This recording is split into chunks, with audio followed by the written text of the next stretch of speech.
Good morning students, how are you all. तो उम्मीद है कि आप सबकी स्टडी अच्छी चल रही होगी। हमने बड़े स्केल पर टेंस और वॉइस का टॉपिक है वो हम कंप्लीट कर चुके हैं, आप सबको पता होगा। तो आज हम एक और उन्हीं के सिमिलर टॉपिक शुरू करने जा रहे हैं, वो है नरेशन। और जैसा कि मैंने आपको बताया था, देखिए वॉइस और नरेशन दोनों ऐसे टॉपिक हैं जो डायरेक्ट सीधे सीधे डिपेंड होते हैं टेंस पे। तो आपको टेंस बड़े क्लियरली आने चाहिए। जैसे हमने पैसिव वॉइस, अब हमने एक्टिव वॉइस से पैसिव वॉइस बनाया, तो आप सब ने देखा कि वहां पे टेंस का ही रूल लागू हुआ कि अगर प्रेजेंट इंडेफिनेट टेंस है तो उसका पैसिव वॉइस कैसे बनेगा, प्रेजेंट कंटिन्यूअस का कैसे बनेगा, परफेक्ट का कैसे बनेगा। परफेक्ट कंटिन्यूअस का बनता ही नहीं है ना। उसी तरह सेम आपने पास्ट में देखा तीनों पार्ट कैसे बनेंगे, और सेम फ्यूचर में आप सबको मैंने बताया था कि केवल दो ही जो टेंसेज हैं उनके पैसिव वॉइस बनते हैं। तो वो कैसे बनेंगे आपने बड़ी अच्छी तरीके से देखे। तो आज हम बात करने जा रहे हैं नरेशन। नरेशन जैसे एक तरह से नरेट करना, हम एक वर्ड सुनते हैं नरेट, मतलब कोई चीज की व्याख्या करना, कोई चीज के बारे में बताना, नरेटर कहते हैं। राइटर को, दूसरा जो स्टोरी टेलर होता है उसको नरेटर भी कहते हैं, बताने वाला।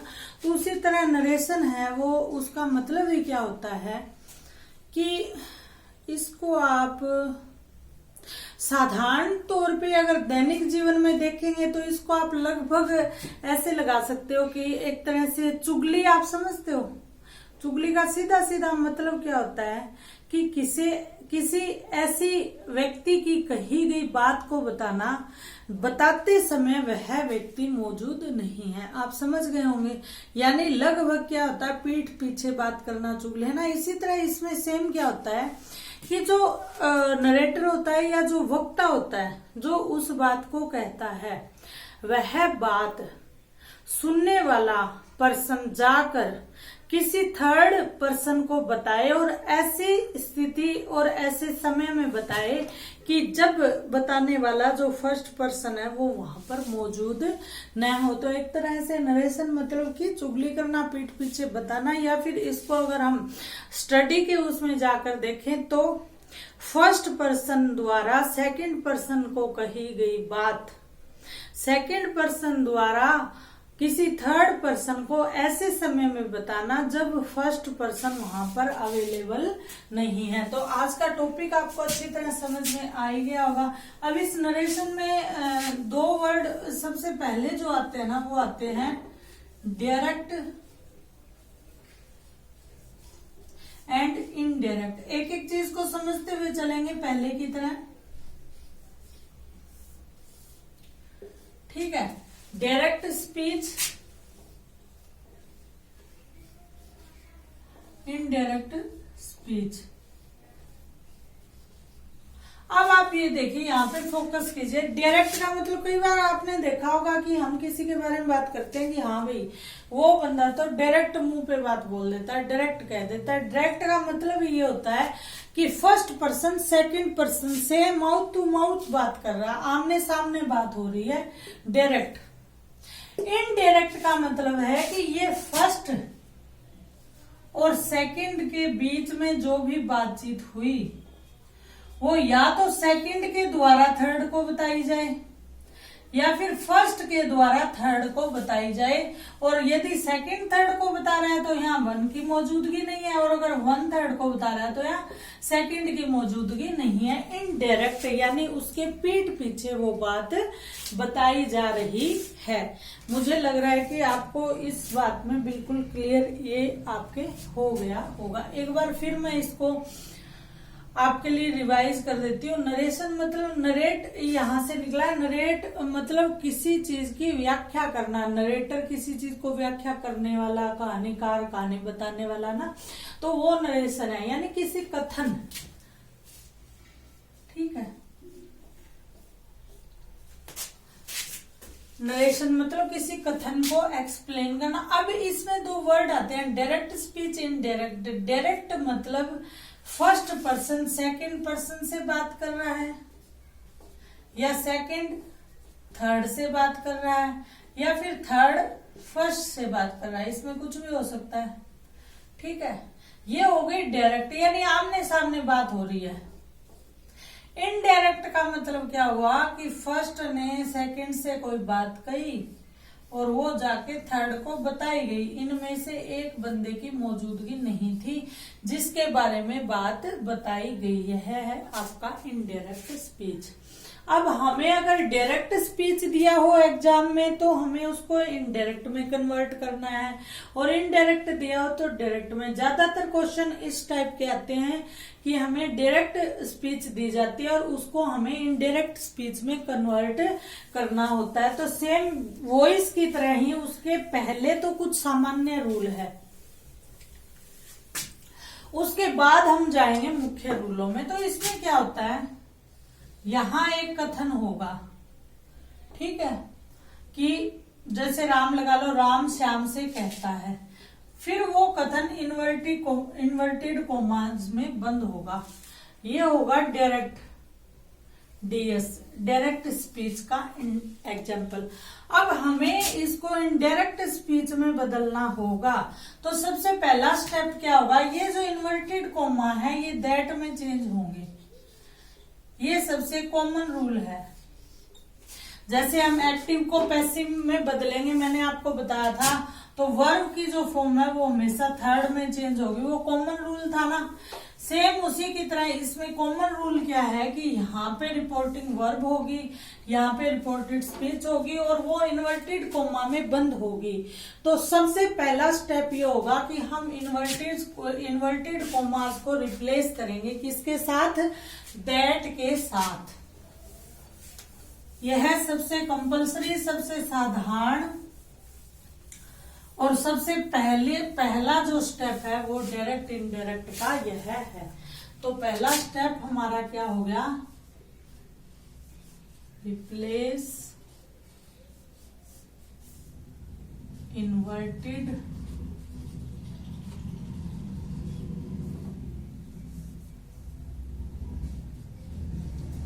कोमा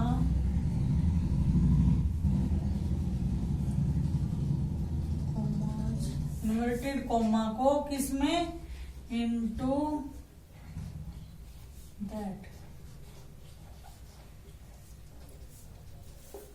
सीधी सी बात है, इन्वर्टेड कोमा को आप क्या करोगे, दैट में कन्वर्ट कर दोगे।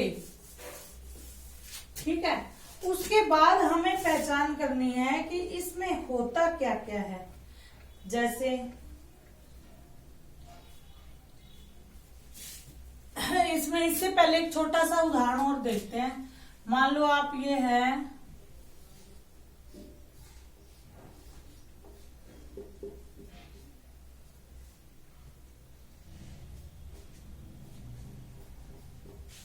ये है राम और ये है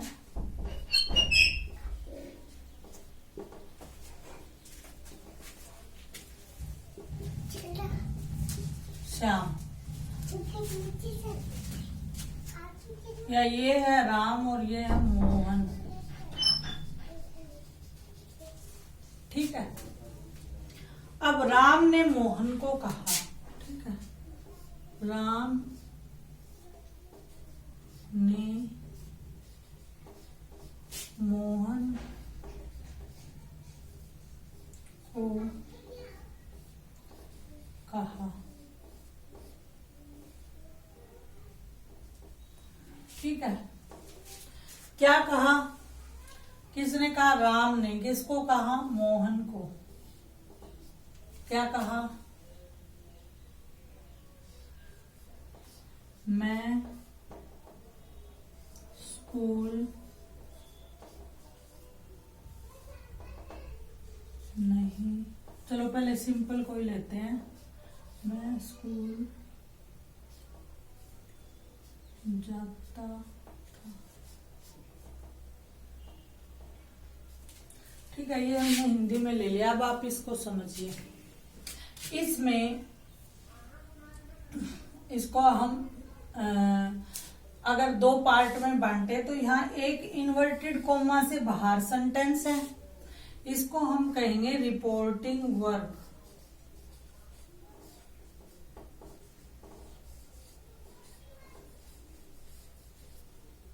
ठीक है। अब एक इसके अंदर सेंटेंस है इन्वर्टेड कोमा के, इसको हम कहेंगे रिपोर्टेड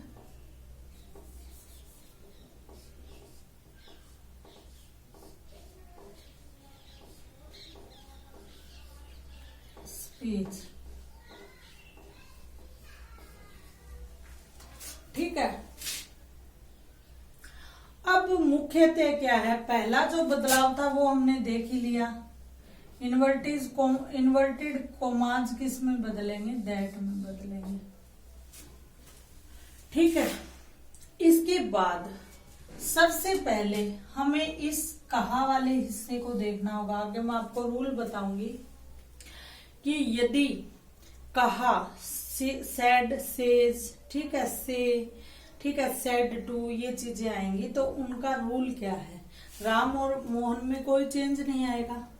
यहाँ रिपोर्टिंग वर्ब में इतना ही चेंज आएगा या नहीं आएगा वो हम आगे रूल में करेंगे।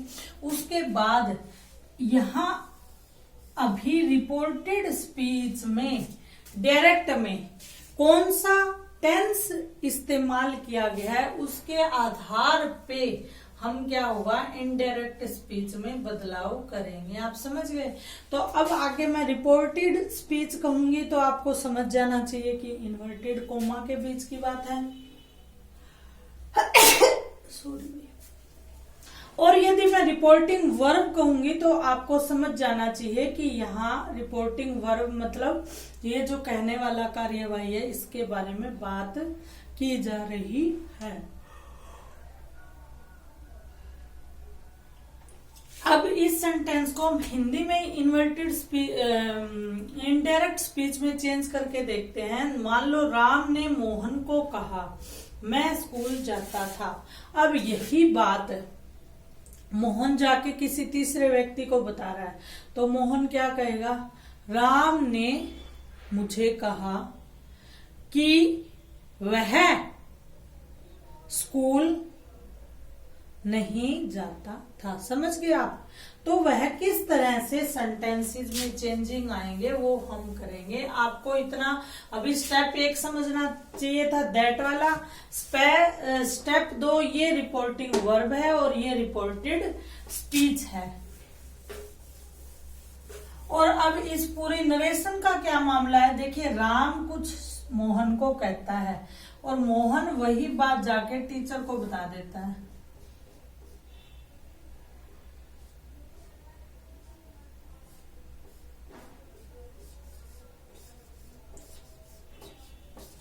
ठीक है। ये है जी आपके टीचर। अब राम ने मोहन को कहा, ये तो हो गई डायरेक्ट स्पीच।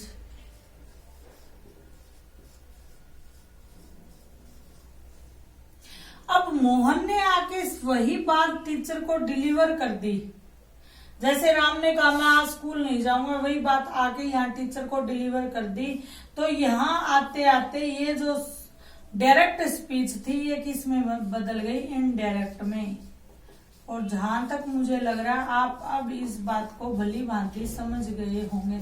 सेम है जैसे एक्टिव पैसिव वॉइस में क्या था, एक्टिव में था मैं यह कार्य कर रहा हूं, पैसिव में क्या था, मेरे द्वारा यह कार्य किया जा रहा है। यह किसी बात को कहने के ढंग ही हमें बताते हैं। बाकी इससे कोई ज्यादा आपको घबराने की या ऐसे जरूरत नहीं है कि पता नहीं ये है क्या चीज है।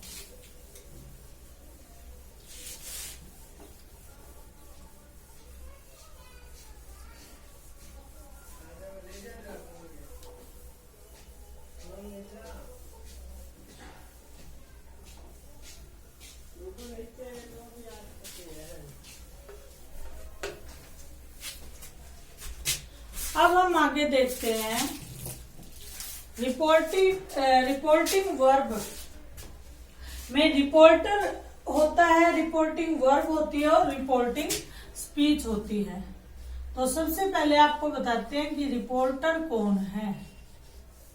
रिपोर्टर वक्ता,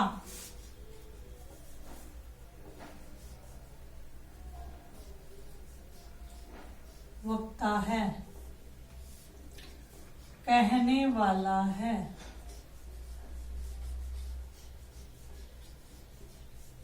समझ गए आप? रिपोर्टर मीन्स वक्ता, कहने वाला, सुनने वाला। ठीक है। इसके बाद आती है रिपोर्टिंग वर्ब।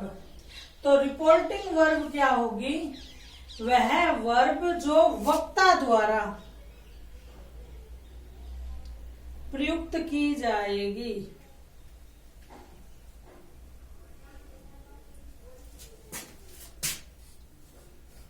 Reporting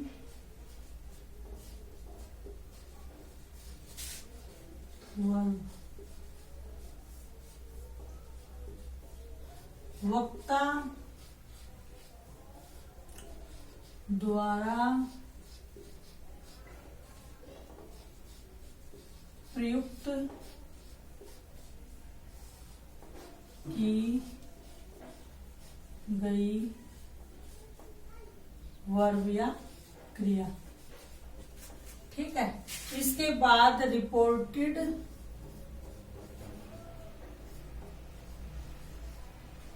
speech. ठीक है। रिपोर्टेड स्पीच क्या होगी? इन्वर्टेड कोमा के अंदर जो वाक्य है, मैंने आपको बताया था ना, इन्वर्टेड कोमा, ठीक है, के अंदर लिखित वाक्य,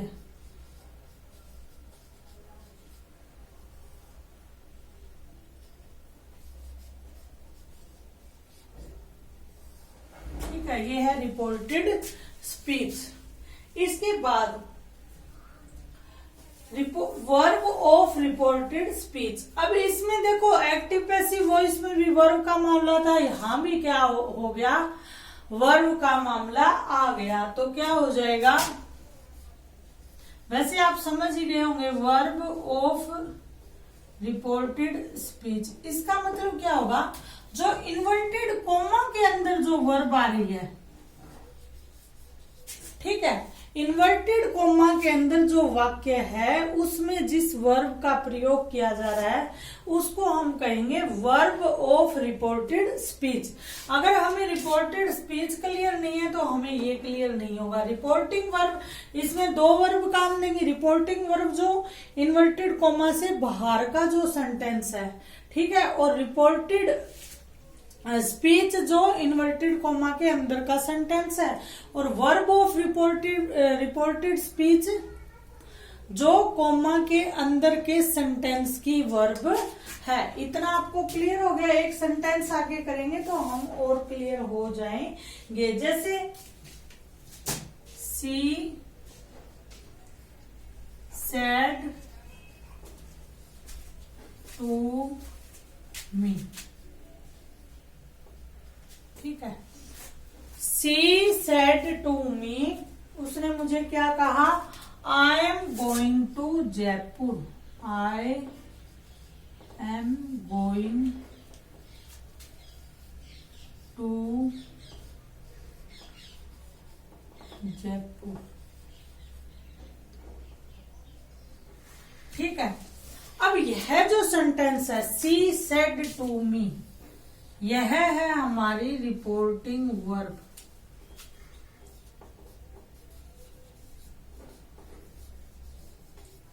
ठीक है।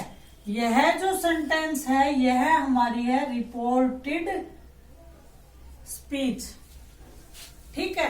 और इसके अंदर जो यह गोइंग वर्ब है यह हमारी क्या है? Verb of reported speech. ठीक है।